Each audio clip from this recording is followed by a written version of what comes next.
नमस्कार. मी नितीन केशवराव सोळंके, राहणार टेंभुर्णी, माजी ग्रामपंचायत सदस्य. आज आपल्यापुढे निवेदन करण्याचं मुख्य कारण म्हणजे आमचं टेंभुर्णी गाव हे मागील सन 2000 साली पुनर्वसन झालेलं आहे. तर पुनर्वसन झाल्यापासून अद्यापही आमच्या गावाला स्मशानभूमीची जागा उपलब्ध करून न दिल्यामुळे आम्ही आजतागायत शासनाकडे वारंवार तोंडी लेखी निवेदन देऊनही तसेच उपोषणे करून शासन दरबारी आमच्या गावाला स्मशानभूमी उपलब्ध करून द्यावी या कारणाकरिता शासनाकडे आम्ही वारंवार लेखी विनंती केली व याचाच एक भाग म्हणून आम्ही दिनांक 19/5/2026 रोजी शासनाकडे असं निवेदन दिले की प्रशासनाने अद्यापही आमच्या टेंभुर्णी गावाला स्मशानभूमीची उपलब्ध करून दिली नसल्यामुळे मी नितीन केशवराव सोळंके तसेच माजी उपसरपंच गजानन बडगिरे तसेच माजी ग्रामपंचायत सदस्य प्रतिनिधी काशीनाथ सोळंके यांनी दिनांक 5/6/2026 रोजी आत्मदहन करण्याचा इशारा दिलेला होता. आज 4 तारीख. आज माननीय उपविभागाधिकारी यांच्या दालनामध्ये आम्हाला बोलावून घेऊन तसेच पुढल्या समोरील व्यक्तींना यांना देखील बोलावून घेऊन सामंजस्यातून काही मार्ग निघतो का याबाबत विचारणा केली असता त्यावर कसल्याही प्रकारचा तोडगा काढण्यात आलेला नाही.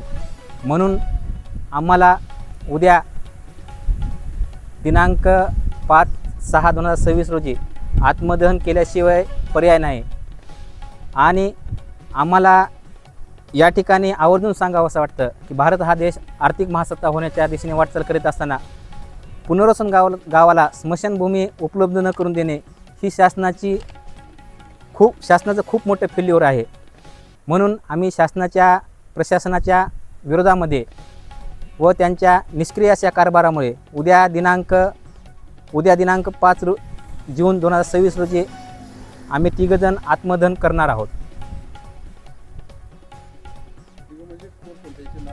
आम्ही 3 म्हणजे गजानन बडगिरे, काशीनाथ सोळंके व मी स्वतः नितीन सोळंके 3 जण उद्या आत्मदहन करणार आहोत. यापूर्वी तुमचे अनेक आंदोलन झाले, बरेच वर्षांपासून प्रशासनाकडून काय प्रतिसाद मिळतोय आणि आता उद्याच्या आंदोलनानंतर तुमची काय भूमिका असेल?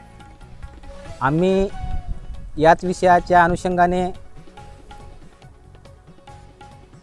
1/11/2023 या दरम्यान उपोषण केलं होतं याच ठिकाणी आपल्यासमोर व तत्कालीन तहसीलदार श्री पालेपाड साहेब यांनी आम्ही तुमच्या स्मशानभूमीचा येत्या आगामी 2 ते 3 महिन्यामध्ये छडा लावू व तुम्हाला स्मशानभूमीची जागा देऊ अशा आशयाचं आम्हाला लेखी पत्र दिलं. परंतु अद्यापही त्या गोष्टीला होऊन आज 3 वर्षे होत आहेत तरी पण शासनाकडून कसल्याही प्रकारचा आम्हाला अजून स्मशानभूमीची जागा उपलब्ध करून देण्यात आलेली फक्त शासनाकडून फक्त चालढकल करत आहे. आणि तदनंतर आम्हाला आज एक अशी भयंकर माणसाला मनस्ताप असे की सध्या विधान परिषदेची आचारसंहिता लागू आहे. हो, मान्य केलं, आचारसंहिता ही महाराष्ट्रामध्ये 17 विधान परिषद प्रभागामध्ये लागू आहे.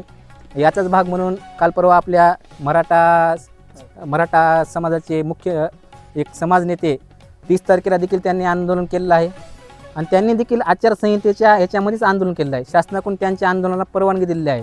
पण तुम्ही जर शासन आमच्यावर एक आचारसंहितेचा आहे आणि तुम्हाला आत्मदहन वापस घ्यावं लागलं असा एक प्रशासकीय दबाव टाकत असेल तर त्या दबावाला आम्ही मुळीच बळी पडणार नाही.